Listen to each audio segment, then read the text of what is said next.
Hey, let's go ahead and jump on. Coach Mike McCarthy joins us every week. He's brought to you by AA Best Bell Bonds on the regular. Hey, good morning, Coach.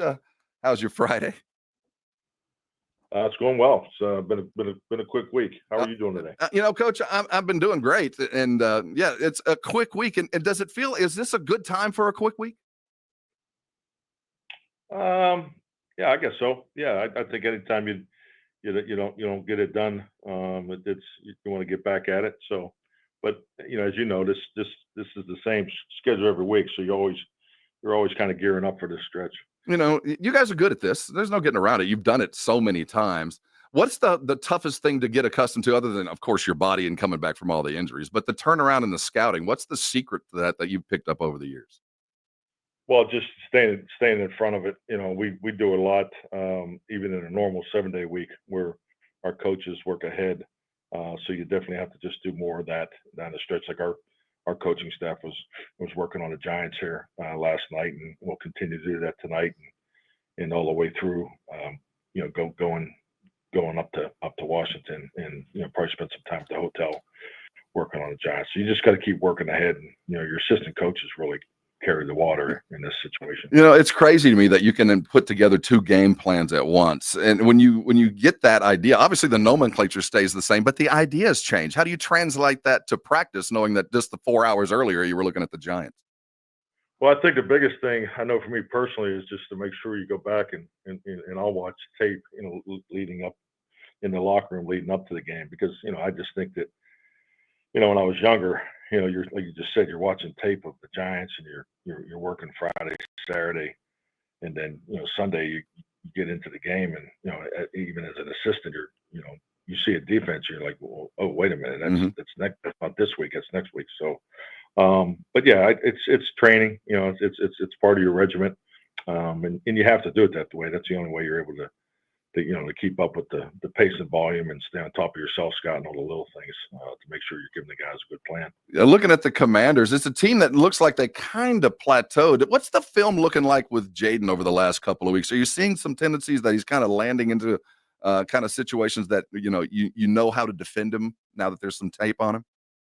Well, I think it's more about the offense too. Uh-huh. You get to the common concepts and what's next, but they're coming off of kind of a mini bye week, coming off the Thursday night game. So we'll definitely get more wrinkles than they've showed the last couple of weeks. But he does look very, very, very comfortable in their scheme, and has started out like gangbusters. But I think he's putting together a heck of a year, especially for a rookie quarterback. I'll tell you what, his comfort, I think, is most surprising to me. What is it that jumps off the paper to you? Comfort. Yeah. I mean, what are you speaking on? There's some guys just have it. He's got it, but it's hard for me to define what that is. Well, I think he's number one. I think that whole group of quarterbacks coming in the league we're seeing was an excellent class. And he was definitely one of the ones at the top. But you know, just his experience in college. He's played a lot of football. Has a skill set to run and throw it. Anywhere on the field. And I think just the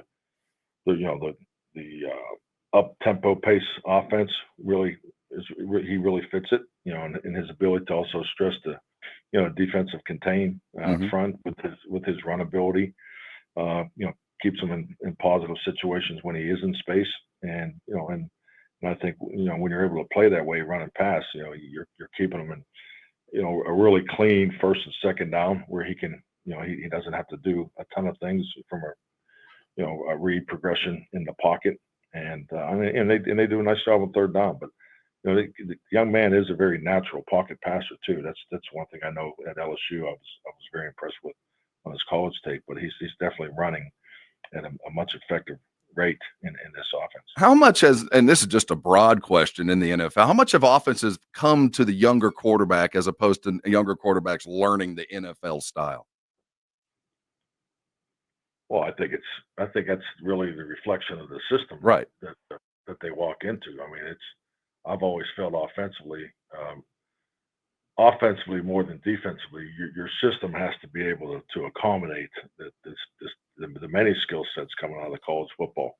I think defensively, because of the demand of the offense and number of scheme, the volume of scheme, the variety of schemes that you see, that the profile for a defensive player needs to be more specific to the system.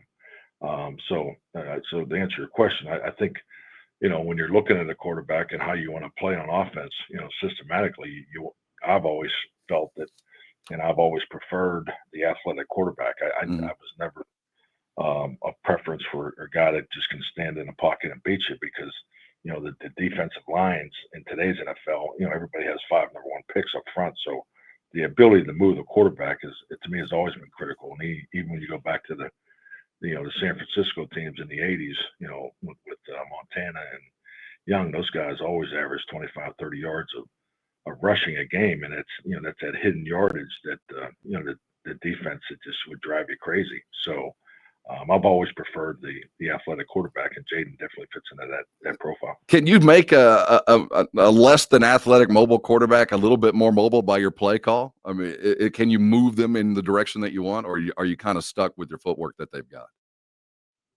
No, I mean, you could move the quarterback on boots and keeps and half rolls and things like that. I mean, I think in a structured movement component scheme-wise, you definitely can move those type of players. It's more it's the above the 2.3 second time clock, where the scramble phase, every pass play has an opportunity to convert into the scramble phase, and that's where the dynamic component of these guys is so effective, and that's why I've always preferred the athletic quarterback. Interesting, as you have a quarterback in Cooper who's less than, he's not the mobilest guy, and obviously you can want to put him in those kind of situations. I'm curious how you do that.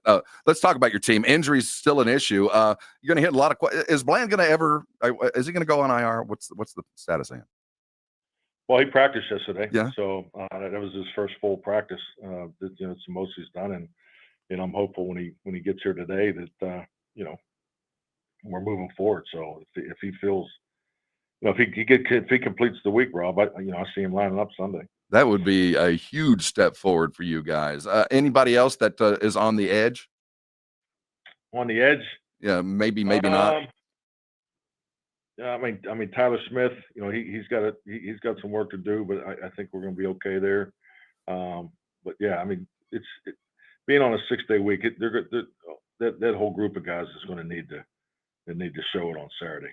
Hunter, the whole crew, all of them. And as you deal with those injuries, the transition to younger guys, does it make it a little bit easier obviously to get those guys more and more reps as you start looking down the road? Well, the reality of it, those guys have been getting reps all along. Yeah.